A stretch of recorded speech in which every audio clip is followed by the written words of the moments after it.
سورہ مومنون کی شروع کی آیات میں اللہ تعالیٰ نے جنت الفردوس کی کچھ صفات بتائی ہیں. اگر ان میں سے اگر کوئی ایک صفت پر بھی عمل نہیں کر پاتا، اگر وہ انسان بھول کر زنا کر لیتا ہے اور بعد میں سچے دل سے توبہ کر لیتا ہے، ٹھیک ہے توبہ کر لی ہے تو پھر ٹھیک ہے توبہ. تو پھر سورہ الفرقان کی 70 نمبر آیت میں 70 نمبر کہ اگر کوئی شخص شرک سے بھی توبہ کر لے جو اس کائنات کا سب سے بڑا گناہ ہے، اور یہ واحد گناہ ہے جو قیامت والے دن معاف بھی نہیں ہوگا اگر دنیا سے توبہ نہ کی. باقی گناہ اگر بغیر توبہ کے بھی کوئی مر گیا تو اپنا عذاب بھگت کے جنت میں انشاءاللہ چلا جائے گا.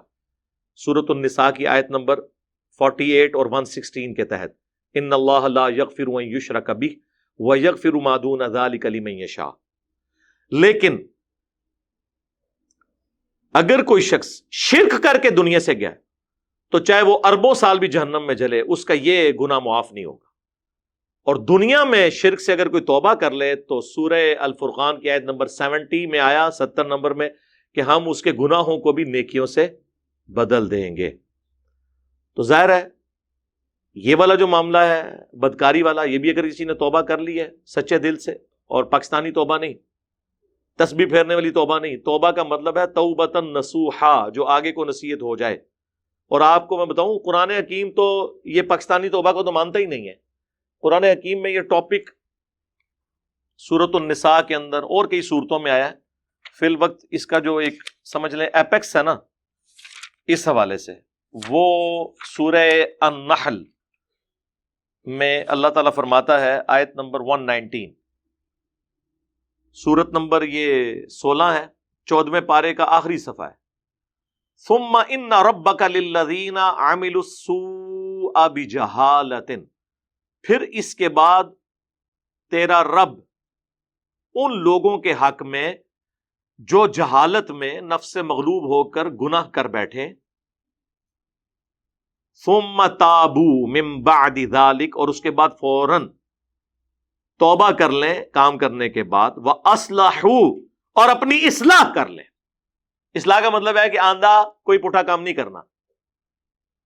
اِنَّ رَبَّكَ، بے شک تیرا رب، من بعدها، ایسا کرنے کے بعد، لغفور رحیم، ضرور بخشنے والا مہربان ہے. کیسا کرنے کے بعد؟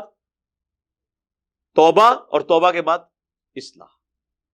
تو خالی تسبیح پھیرنے سے نہیں بلکہ نصیحت والی توبہ.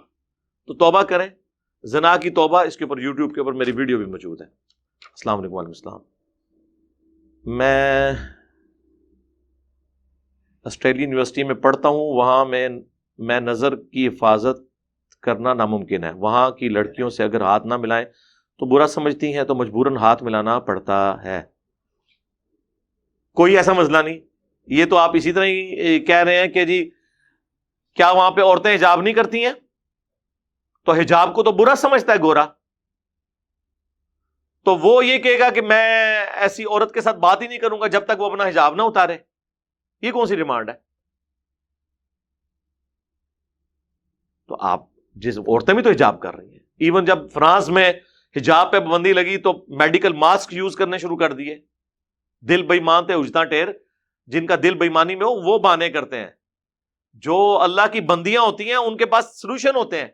انہوں نے میڈیکل ماسک شروع کر دیا. اب تو کورونا کی برکت سے قیامت تک کوئی عورت یہ بہانہ کر ہی نہیں سکتی کہ مجھے جی پردہ کرتے ہوئے شرم آتی تھی. اب وہی بے پردہ عورتیں بھی تو چہرے کا پردہ کر کے نکل رہی ہیں نا ماسک کی وجہ سے، کیونکہ اسے دکاندار خریداری کے لیے بینک والا اندر نہیں انٹر ہونے دے گا، کوئی جنرل سٹور والا انٹر نہیں ہونے دے گا.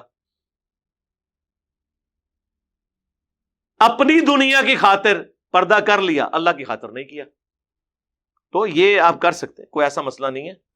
آپ ایک دفعہ ہی بتانا ہے نا، ہر ایک لڑکی سے تو نہیں سلام کرتے پھرنا. اپنی کلاس فیلو ہوئی ہیں جتنی ایک دفعہ بتا دے کہ مسلمز میں یہ الاؤ نہیں ہے.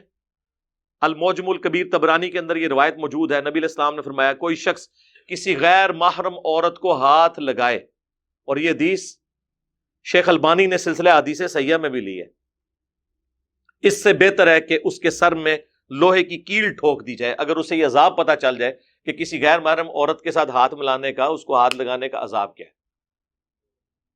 بخاری مسلم دونوں میں حدیث ہے، عورتوں سے بچو. صحابہ نے عرض کیا حضور دیور کے بارے میں؟ آپ فرمایا دیور موت ہے. دیور اور بھابھی کا بھی اس طرح کا انٹریکشن نہیں ہو سکتا علیحدگی میں. جامعہ ترمذی میں حدیث ہے جہاں دو غیر محرم مرد و عورت ہوتے ہیں تیسرا ان میں شیطان ہوتا ہے. صحیح مسلم میں حدیث ہے میرے رب نے مجھے حکم دیا ہے اچانک نظر اگر کسی غیر محرم پر پڑ جائے تو میں اسے ہٹا لوں. تو بڑے اسٹرکٹ قوانین ہیں. سیکس ڈسپلن تو اسلام کا اتنا غیر معمولی ہے کہ وہ متقاضی تھا کہ ایسا غیر معمولی ہوتا. میں نے اکثر کہا کہ مجھے اسلام کی توحید کے بعد جو سب سے پسندیدہ چیز ہے نا وہ سیکس ڈسپلن ہے. فرائیڈ نے تو آ کے ابھی یہ کہا نا کہ سب سے امپورٹنٹ جذبہ سیکس ہے. قرآن تو بہت پہلے کہہ رہا ہے زُیِّنَ لِلنَّاسِ حُبُّ الشَّهَوَاتِ مِنَ النِّسَاءِ. پہلے نمبر پہ عورتیں مزین کر دی گئی ہیں دنیا کی شہوات. ان میں پہلے نمبر پہ عورتیں, پھر بیٹے, پھر دنیا کا مال, وہ بعد میں. تو سیکس ڈسپلن اسلام میں اس لیے. تو یہ ہاتھ ملانے والا کوئی بہانہ نہیں. ایک دفعہ آپ بتا دیں گے نہ ملائیں. ابھی یہ آپ کے ہاتھ کے اوپر اگر زخم ہوئے ہوں تو پھر بھی آپ سے آگے کوئی گورا یا گوری سلام لے گا. زیادہ مسئلہ آپ دستانہ پہن لیں تاکہ ان کو پتا چلے کہ ہاتھوں کو مسئلہ ہے, ڈر کے نیڑے ہی نہ لگن توڑے.